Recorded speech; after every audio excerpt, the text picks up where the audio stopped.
What's good, everybody? Today I'll be reviewing the film Joker. I'm going to be posting this on my YouTube channel because the 1-minute time constraints on Instagram is not enough time to fully express how I feel about this film. Where should I start with this film? Was it good? Did Joaquin Phoenix upstage Heath Ledger? What were the director's inspirations, and did he simply rip off those films or make something entirely his own? Well, I will start by saying this film is spectacular. Brilliantly shot and directed with amazing acting from the entire cast. This film is most definitely a 10 out of 10, along the same lines of Christopher Nolan's Batman trilogy. Did Joaquin Phoenix upstage Heath Ledger? Yes and no. Both men did exceptional jobs making this character their own. However, because this film was an origin and Ledger's portrayal was a seasoned Joker, to compare them would do both men a disservice. So all I can say is go into the movie ready to experience another amazing take on the Joker character and not to compare Phoenix to Ledger. The director, in an interview, mentioned 5 sources of inspiration for the film: The Man Who Laughs, The King of Comedy, Modern Times with Charlie Chaplin, Dog Day Afternoon, and Taxi Driver.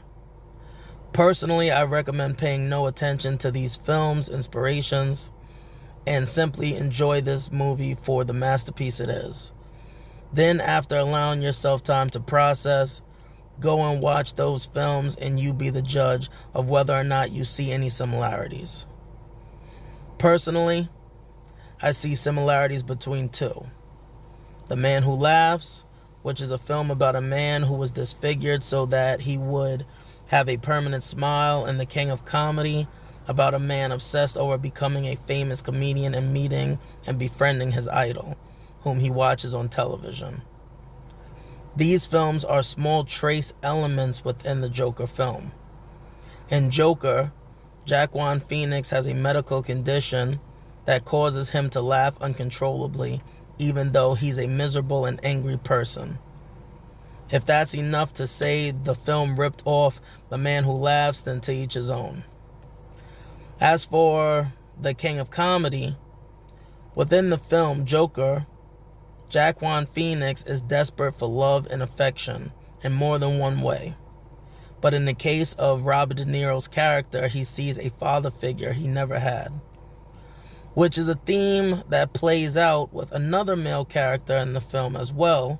No spoilers, so I won't mention that, even though I see a lot of other people are mentioning it. Other than Joker admiring De Niro, fantasizing about meeting him, and finally going on his talk show and confessing his crimes, there is no way to call this film a ripoff, considering that is a small side story or element of the whole film, whereas that was all The King of Comedy was about. So in conclusion of whether or not this film ripped off other movies, to answer is no. This film was inspired by some, but it is its own beautiful gumbo of elements that came together for this film. As for Dog Day Afternoon, no one is even mentioning it, so why bother explaining that there are no similarities? But Taxi Driver, on the other hand, has everyone grasping at straws. Ladies and gentlemen, Taxi Driver was a terrible movie, and it is downright disrespectful to compare these 2 movies. In my opinion, what the director wanted to capture from Taxi Driver for the film Joker was the look and feel of the city, New York City to be exact, which every DC fan already knows Gotham is a comic book version of New York City. So, it could have been Taxi Driver, it could have been The Warriors, it could have been any film that shows the grit and grime of New York City that the director could have used to inspire this film.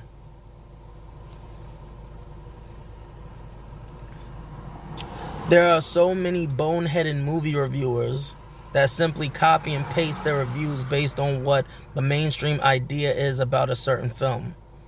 I won't call out any names. But this is why everyone is yelling that they see Taxi Driver within Joker, without ever truly explaining why. There is no why, people. I tried to see what others saw, and I concluded they made this comparison based on a man with his shirt off in his apartment, which can be found in both films, as well as gun hand gestures or gun signs that can also be found in both films. But that's all.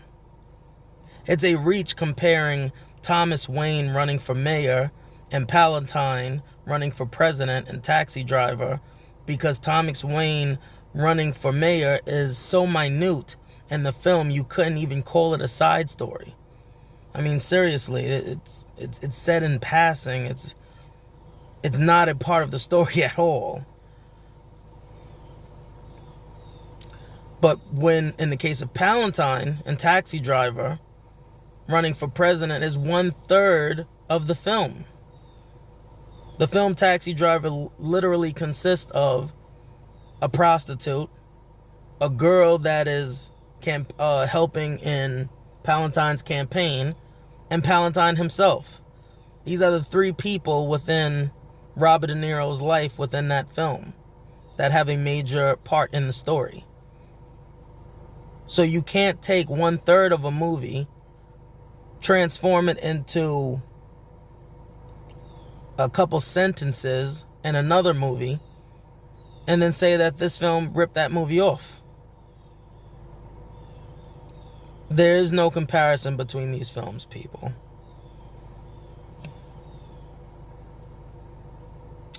But you don't have to take my word for it. Watch both films and you be the judge. Just make sure you have some coffee on hand for Taxi Driver, because it might put you to sleep. It's that bad. To close out this review, I will say it isn't for everyone. If you want a big, dumb, explosion-filled Marvel movie, this isn't for you. If you're the type of person who thinks victims should never fight back, like in the case of school shooters who were bullied or housewives beaten until they snap, then this film is not for you. But most of all, if you hate great works of art, then this film definitely isn't for you. So, watch it at your own risk. I personally believe it's a 10 out of 10. It's a masterpiece. But it's not going to be for everybody.